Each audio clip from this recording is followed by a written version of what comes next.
Welcome back. I'm Sweet Chef Jen, and a few weeks ago I had asked what are some basic pastry recipes that you guys were interested in learning about, and today we are going to do donuts, which I'm really excited about.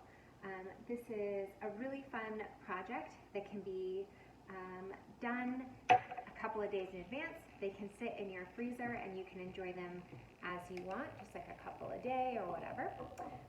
So let's go ahead and get started. In this picture here, I have warm water. So to the touch, it's slightly warm.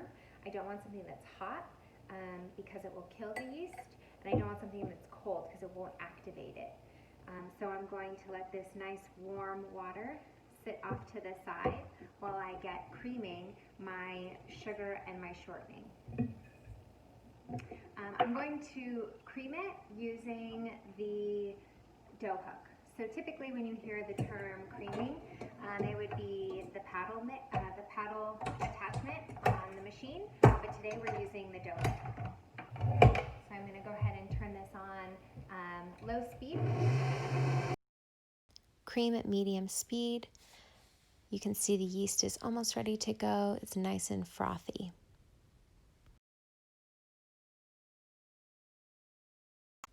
Add eggs one at a time and continue to cream. Make sure to stop halfway through the process and scrape down the sides before continuing. One thing I want to mention to you guys is getting yourselves a scale.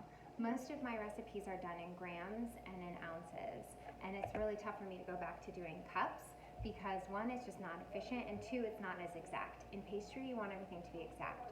So sometimes someone's measuring a cup and they think it's level and it's perfect, but that cup is slightly different than another cup that's slightly different than the cup that was used in the recipe, and the recipe doesn't always turn out exactly right because you're using cups. So this is a fairly inexpensive, not cheap. It is a good quality but inexpensive scale. They're about 25, 30 bucks on Amazon. And this is actually the one that I use in my own personal home, as well as in the restaurants. I've always used one of these types of scales. So something that you do is you put your bowl on. I would weigh my flour, push tare. I would weigh my salt, push tare. Then I would add my milk powder directly into this. So I'm only using one bowl for everything, and it's exactly the right measurements. So now I'm going to take all of my dry ingredients and I'm going to add them to the shortening, cream, and egg mixture that's already been going.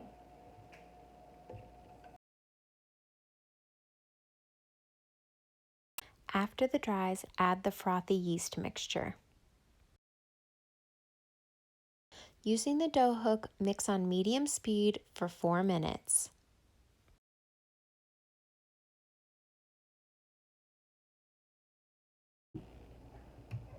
So now that we've mixed this guy, we need to let it proof and rest. So you can either transfer this into a well-sprayed bowl and let it sit for 45 minutes, or you can leave it in this guy. Again, I'm a big fan of not making a huge mess and having 25 bowls, because then I just have to clean up 25 bowls. So I'm just going to make sure that I've scraped everything off of the bottom and it all comes together as a nice dough. And then I'm going to find the brightest, most colorful towel I have in the house. I'm going to cover this with a towel and I'm going to leave it for 45 minutes to proof, and then we will shape, cut, and fry to enjoy. Okay, so I have waited for 45 minutes, and look at how beautiful this donut dough is. Woo, I love it. It's taken up almost the whole bowl, which means it's perfectly ready to go.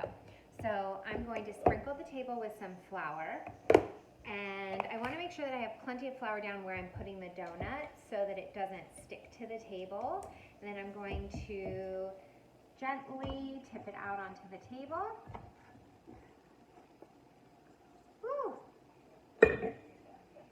And I'm going to sprinkle a little bit more.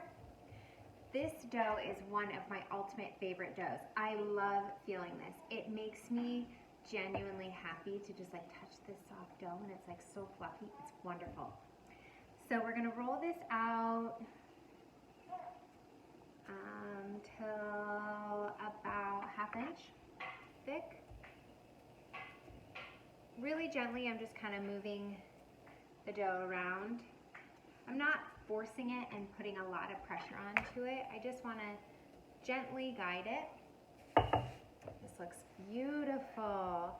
And then, because I am not in my home, we are at my husband's family's shore house. We are using the cookie cutters that we have. So I'm going to use these beautiful stars. And I'm going to cut out these really fun star donuts. So use whatever cookie cutters you have in your house, or just use a knife and cut some squares if you want. Whatever is going to bring you the most joy, because that's what baking should be. It should be something that's really fun. And then after I cut them out, I'm also going to use, they happen to have these little tiny stars that I'm going to use to cut out the center so I make it like a proper donut. I think this will be really fun. And then I'm going to put it onto a sheet pan that I've sprinkled with some flour as well. I have a pot on the stove right now heating up with oil, and I want to heat the oil to about 325 degrees. Another piece of equipment that I highly recommend is a thermometer. It doesn't have to be something crazy and expensive, but you want to look for something that says it's a candy thermometer, because it will go up high enough in temperature for baked, a lot of things that you'll be doing in pastry. So I'm going to keep cutting these out, and I will see y'all in a few. Okay, so I've gone through and I've cut the whole batch, and now what I'm going to do is I'm actually going to be able to do a second roll. So I gathered up all the dough, and I'm kind of pulling it till it's all one ball, tucking everything under. And then I'm going to put it in the bowl, cover it again with my colorful towel, and I'm going to let it sit for another 10 to 15 minutes, and I'll do another small roll with that. I'm not going to roll that one as thin because it's already been worked once. And now we are going to head to the fryer to do these donuts. Okay, so my oil has reached 325 degrees, and now I'm going to just add my donuts. I'm not going to overfill the pot because then it's going to cool it down too much. So I'm just going to do a couple at a time, depending on the size of your pot.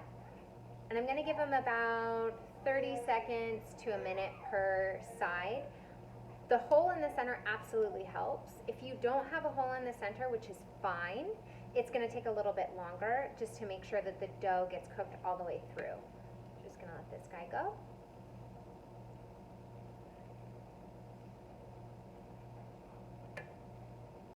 Cook on each side for 30 seconds to a minute until nice and golden brown.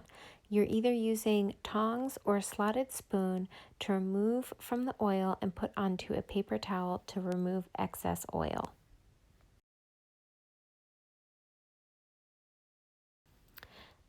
Next, I'm going to toss them in a bowl of cinnamon and sugar. My choice is cinnamon and sugar, but feel free to go wild. Maybe dip them in some chocolate or serve them with a caramel sauce.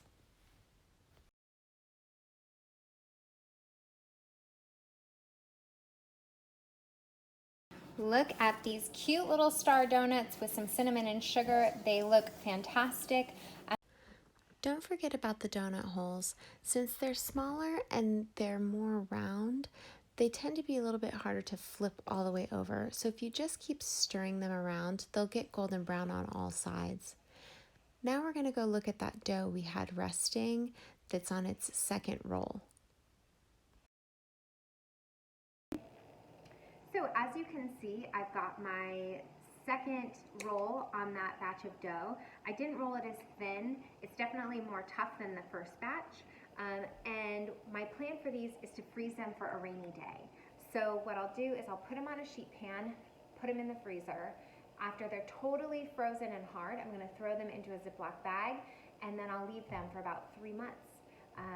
And then however often I want them, I'll take some out and I'll defrost them. They only take about 10 minutes to defrost. So by the time you've got your oil on and up to temperature, again, you're taking the temperature to 325, 350, they're ready to go. So it's a fun project that can be used right away and also stored for a rainy day. I hope you all have a wonderful weekend. Enjoy the donuts and tag me when you've made them so I can see your progress.